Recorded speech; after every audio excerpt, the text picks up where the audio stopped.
Hello hello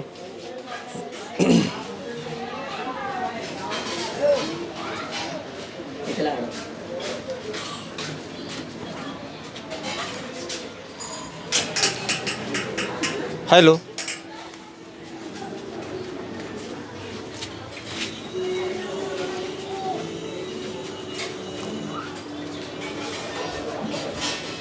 नाही काही नाही ते बंद करायला लावत त्यांना कोण वाजवते बंद कर.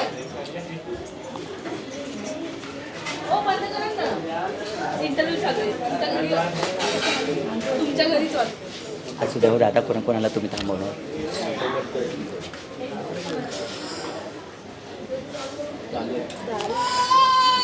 संपूर्ण महाराष्ट्राचं लक्ष लागलेली महानगरपालिका म्हणजेच मुंबई महानगरपालिका व आपण शिवडी या ठिकाणी आहे. आपल्या समेत या ठिकाणच्या काही भगिनी आहे, आपण त्यांच्याबरोबर संवाद साधणार आहे. तुमचं खूप खूप स्वागत आहे. तुमचं काय नाव आणि तुम्ही इथं किती वर्षापासून राहता? माझं नाव राहुल आहे आणि मी एक ट्रान्स आहे, म्हणजे ट्रान्सजेंडर आहे आणि माझा जन्म शिवडीला झालेला आहे. लहानातून मोठी मी शिवडीला झाली आहे.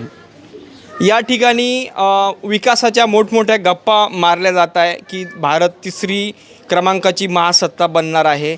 विकासाच्या बाबतीत आपण जर विचार केला, मुंबई देशाची आर्थिक राजधानी आहे, मोठं बजेट महानगरपालिकेचं आहे.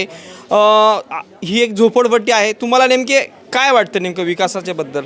मला तर एवढंच विकास वाटतं आहे की आमचे जे सचिन दादा आहेत नगरसेवक, जे ते निवडून आले आहेत, त्याच्यामुळे मला अजून फार आनंद वाटतं आहे की ते आज जे काय करतील आमच्या भविष्यासाठी, आमच्या महिलांसाठी, आमच्या ह्या कुटुंब आणि ह्या आपल्या एरियातला शिवडीसाठी खूप चांगलं करतील. मला तेवढंच अपेक्षा त्यांच्याकडून आहे. नेमके कोणत्या पक्षाचे ते? शिवसेनामध्ये आहेत.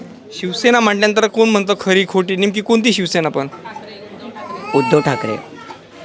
बरीच चर्चा होती, काही लोक म्हणतात की ठाकरे ब्रँड संपला वगैरे. ठाकरे आता ब्रँड बिंड काही नाही. फडणवीस पण बोलले की ब्रँड बिंड काही नाही, ब्रँड होता तो आता नाही राहिला. नाही, हे चुकीचं आहे, हे चुकीचं आहे. मी एवढंच म्हणेन, हे सगळं फेक आहे. जे काय आहे आमचे साहेब आहेत आणि आज पण राहणार, पुढे पण राहणार आणि उद्या पण राहणार. त्यांच्या सत्ता चालणार. तसा जर विचार केला तर मराठी माणूस जर म्हटलं तर आपण जर मुंबई सेंट्रलचा एरिया जर बघितला, मुंबई सेंट्रलपासून तर बोरिवली लाईन जर बघितली तर शक्यतो मराठी माणूस कुठं दिसत नाही. मराठी माणूस कुठं दिसतो? इथं शिवडीसारख्या ठिकाणी मला समाधान वाटलं, बऱ्यापैकी मराठी माणूस दिसतो. परंतु ठाण्याच्या नंतर मराठी माणूस खरा सुरू होतो.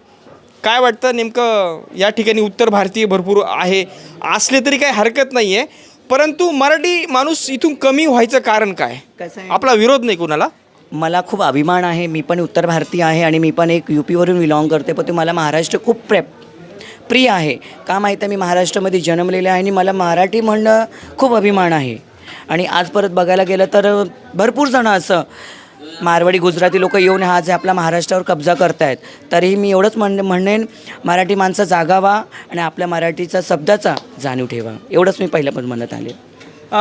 या ठिकाणी जी शिवसेना आहे, कोण म्हणतं की एकनाथ शिंदेची जी शिवसेना आहे ती खरी आहे, कोण म्हणतं की एकनाथ शिंदे किंवा फडणवीसचे जे देवेंद्र फडणवीसचे जे कार्यकर्ते म्हणतात की आम्ही त्यांचे विचार घेऊन जे चालले ते शिंदेची शिवसेनाच खरी आहे. त्याबद्दल तुम्हाला काय वाटतं? मला तर एवढंच वाटतं की जे पण निवडून यावं, आमचं भविष्य चांगलं करावं. मी कोणाचं नाव तर घेऊ शकणार नाही, पण कुणी पण निवडून यावं. आमच्या ह्या गरीब लोकांचं, आमचं काही लोक असं भरपूर जण आहेत बघा, त्यांना घरही भेटले नाही, घर असून पण ते बेघर आहेत. तर मी सरकारला एवढंच विनंती करेन की प्लीज गरिबांकडे लक्ष द्यावं आणि सगळ्यांकडे लक्ष द्यावं आणि खास कर आमचे जे किन्नर लोक आहेत त्यांच्याकडे पहिला लक्ष द्यावं. की पुरुषांकडे, बायकांकडे सगळं लक्ष देतात, थर्ड पर्सन जे आहेत त्यांच्याकडे कोण लक्ष द्यायला झालं आहे. मी एवढं सरकारला म्हणेन, जे काही निवडून आला, जसं तुम्ही सगळ्यांना एक सामना बघताय तसं त्या ट्रान्स लोकांना पण एक जागेवर मोजून बघावे. महापौराच्या बाबतीत जी चर्चा होती की कोण म्हणतं की होईल तर होईल, मराठीच महापौर झाला पाहिजे, कोण म्हणतं की खान महापौर जर झाला तर चालेल का, कोण म्हणतं काय, तुम्हाला काय वाटतं नेमकं? मला एवढंच वाटतं, मराठी व्हावं, मराठी अभिमान आहे आणि मराठीच महापौर व्हावं. एवढंच मी देवाला, ती काळूबाईला, ती जगदंबाला एवढंच विनंती करेन, आमची मराठी माणसंच महापौर व्हावं. विकासाच्या बाबतीत मेट्रोचे जे प्रकल्प आलेले आहे, या ठिकाणी विकास वगैरे तुम्हाला काय वाटतं? काय काय विकास झालेला आहे का नाही झाला आहे? तसं बघायला गेलं भरपूर विकास नाही झाले आहेत आणि काही तर विकास असंच वाया निघून गेलेल्या आहेत. हां, काही चांगले केलेले आहेत. मेट्रोच्या बाबतीत हा जो तुमच्या परिसरात मी जी मेट्रोची जी लाईन दिसते, किती वर्षापासून हिचं काम सुरू झालेलं आहे नेमकं? तसं बघायला गेलं तर आता माझं वय 35 होत आलं आहे. 2020 जे पासून कन्स्ट्रक्शन जे आहे ना, ते बीम असे उभे केले, ते किती वर्षापासून उभे केले? तर झाला ना करता 10 वर्ष किंवा 7-8 वर्ष होत आलेत. माझा अनुभवप्रमाणे या 10 वर्षाच्या आत ह्या सगळे चालले आहेत. प्रगती म्हणजे स्लोली चालू आहे खूप. हो, खूप स्लोली चाललं आहे. आणि आता जे काही निवडून येईल ते फटाफट प्रगती करावा, आम्हाला आधार द्यावा, तेवढंच आम्हाला अपेक्षा आहे. नागपूरमध्ये गेले का ते तुम्ही? हो, नागपूरमधली नागपूरमधली मेट्रो बघितली, किती छान मेट्रो झाली आणि खूप डेव्हलप झाली. तशी त्या धर्तीवर मुंबई नाही आहे होऊ शकतो, मेट्रोच्या बाबतीत, बाकी नाही. होऊ शकतो. फक्त हे जातीविवाद आहे ते लांब केलं ना, एकता बनवला ना, आपली मुंबई स्वर्गसारखं सुंदर होईल. दुसरा एक विषय, उद्धव ठाकरे व राज ठाकरे हे दोघं भाऊ एकत्र झाले. एकत्र झाल्यानंतर महाराष्ट्राचे मुख्यमंत्री पत्रकार परिषदेत त्यांनी टीका केली की यांनी कायमच मराठ्यांचा विश्वासघात केला ठाकरेंनी, व यांनी मराठ्यांना मुंबईच्या बाहेर घालवण्याचं पाप केलं आहे, व यांच्याबरोबर मराठीतच नाहीच आहे, परंतु परप्रांतीवर यांनी कायम हल्ले केले व ते सुद्धा यांच्याबरोबर नाही आहे. तुम्हाला काय वाटतं त्यावर? मला एवढंच वाटतं आहे, आज जे काय आमचे जे आहेत साहेब, ते खंबीर उभे राहावी आणि पुढेपर्यंत तेच उभे राहणार. बाकी मी कोणाबद्दल काही बोलू शकत नाही की आजपर्यंत तेच आले आणि ते पुढे निवडून येणार. उद्धव ठाकरे व राज ठाकरे एकत्र आले, त्यावर तुम्हाला काय वाटतं? याचा फायदा म्हणजे मुंबई महानगरपालिकेला होईल? फायदा भरपूर होईल. आज दोघं भाऊ एकत्र आलेत म्हणजे आज मुंबई आमची सुधरेन एवढंच मला अनुभव आहे. जे राजकारण होतं आहे, कोण हिंदू म्हणून राजकारण करतं आहे किंवा कोण मराठी म्हणून राजकारण करतं आहे, त्याबद्दल तुम्हाला काय वाटतं नेमकं? असं बघा, की हिंदू म्हणून हेच पाहिजे किंवा मराठी म्हणून हेच पाहिजे? असं बघायला गेलं तर भरपूर असं खूप काही लोक आहेत जे राजनीती करत आलेत, व ते ह्या राजनीतीला आपण बाजूला ठेवलं आणि जे मुद्दा आहे, आपले जे साहेब आहेत ते दोन्ही एकत्र आले, तर मला एवढं वाटतं आहे की आज आमची मुंबई खंबीर उभी राहणार. दुसरा एक तुम्हाला शेवटचा प्रश्न, त्यांनी एक स्टेटमेंट केलं आहे, आतापर्यंत भरपूर निवडणुका झाल्या, विधानसभेच्या असेल, लोकसभेच्या असेल, पण फडणवीसांनी एक स्टेटमेंट केलं आहे की माझं जे हिंदुत्व आहे हे पुऱ्या दुनियाला माहिती आहे. हिंदुत्व आणि ठाकरेंचं जे हिंदुत्व ते फक्त जी भगवी शाल आहे ते मतांसाठी अंगावर घेता, नंतर मतांसाठी मतं बदलतात. परंतु देवेंद्र फडणवीसचं जे हिंदुत्व आहे हे पुऱ्या दुनियाला माहिती आहे की जन्मच माझा हिंदू म्हणून झाला व मी मरणारसुद्धा हिंदू म्हणून आहे. एक प्रश्न, देवेंद्र नहीं कट करके लेंगे, कोई प्रॉब्लम नहीं. पुऱ्या दुनिया काही नाही, कट करून घेऊ आपण. बोला. उद्धव ठाकरे व राज ठाकरे ज्यावेळेस एकत्र आले त्यावेळेस पत्रकार परिषद देवेंद्र फडणवीसांची झाली.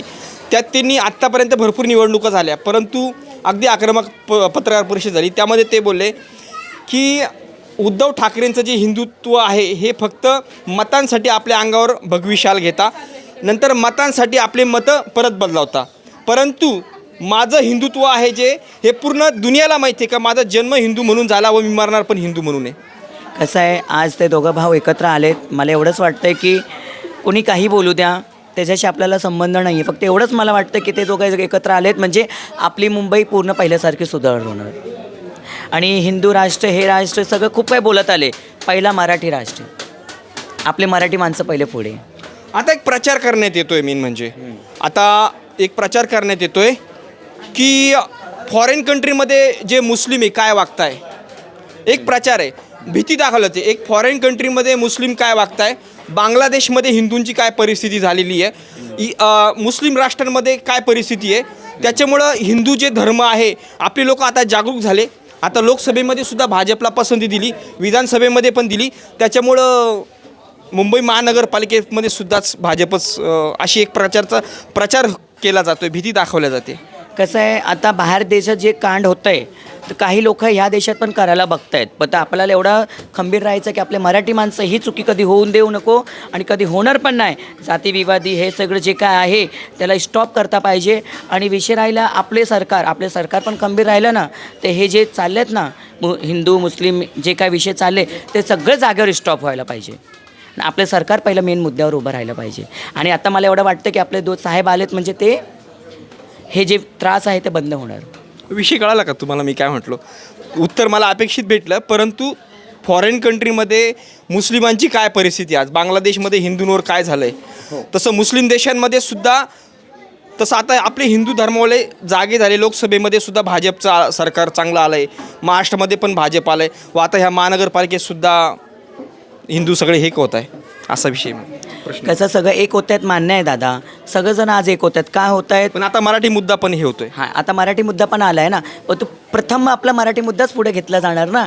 हे किती काही झालं की बाबा बांगलादेशामध्ये त्रास होतो आहे, मुस्लिम देशामध्ये त्रास होय, तसं ह्या आपल्या भारतामध्ये त्रास होणार नाही. मला एवढं सरकारकडून अपेक्षा आहे. खूप खूप धन्यवाद, तुम्ही वेळ दिला त्याच्याबद्दल. धन्यवाद. झाला, जा. निघा आता.